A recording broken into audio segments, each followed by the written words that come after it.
রুনু দিদি একটা জিনিস দেখবে চলো। কি? দেখো তোমাদের গাছে কি হয়েছে, করলা গাছে কামরাঙা। কোথায়? এই দেখো কত কত করলা গাছে সত্যি? কামরাঙা ধরেছে দেখো। এটা বিশ্বাস করা যাচ্ছে না, এটা কি? দেখেছো তো আমাদের এখানে মিরাক্কেল হয়। এতগুলো কামরাঙ্গা, এগুলো নিয়ে এখন কি করব? চলো তাহলে কামরাঙা মাখা করি। চলো করা যাক।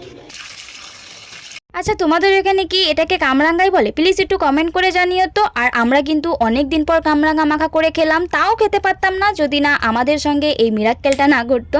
যাই হোক, তারপর আমরা কামরাঙ্গা মাখার জন্য এখানে বেশি করে শুকনো লঙ্কা পোড়া নিয়েছি, আর নিয়েছি নুন আর চিনি, আর বেশি করে কাসুন্দি দিয়েছিলাম। আর এই কাসুন্দির জন্যই মনে হয় কামরাঙ্গা মাখাটা এতটা টেস্ট হয়েছিল।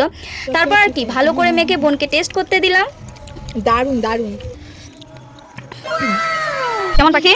সেই সেই সেরা। সত্যি আমরা কিন্তু অনেক কিছু মাখা করে খেয়েছি, কিন্তু আজকের কামরাঙ্গা মাখাটা যেন একটু বেশি টেস্টি হয়েছিল, এত সুন্দর খেতে হয়েছিল কি বলবো। আর দাঁড়াও দাঁড়াও, কামরাঙ্গা খাওয়ার পরের সিনগুলো দেখে যাও। পাখি কি হয়েছে? ঝাল কতদিন ঝাল। মাথা ব্যথা করতেছে ঝালের ঠেলায়, লাল হেলাইতেছে ঝালের ঠেলায়। খাওয়া হয়ে গেছে শেষ, এবার বাসনপত্র নিয়ে নিচে। চলো আজকের ভিডিওটা এটুকুই, দেখা হচ্ছে পরের ভিডিওতে। So by.